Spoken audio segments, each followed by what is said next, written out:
Dumnezeu Paul, cu rog Dumnezeu Diana Mimea, în numele Tatălui și a Fiului și a Sfântului Duh, acum și pururea și în vecii vecilor.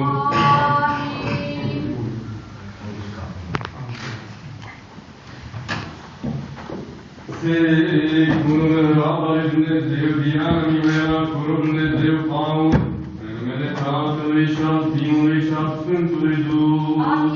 Securarea lui Dumnezeu Diana Mimea, cu rog Dumnezeu Paul, în numele Tatălui și a Fiului și a Sfântului Duh.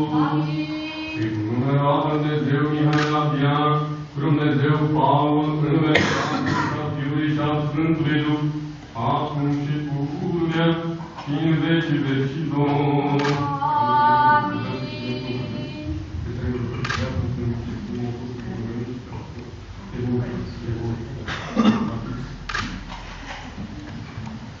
Doamne, Dumnezeule nostru, cu mărire și cu cinste cunoaște-i pe dânsii.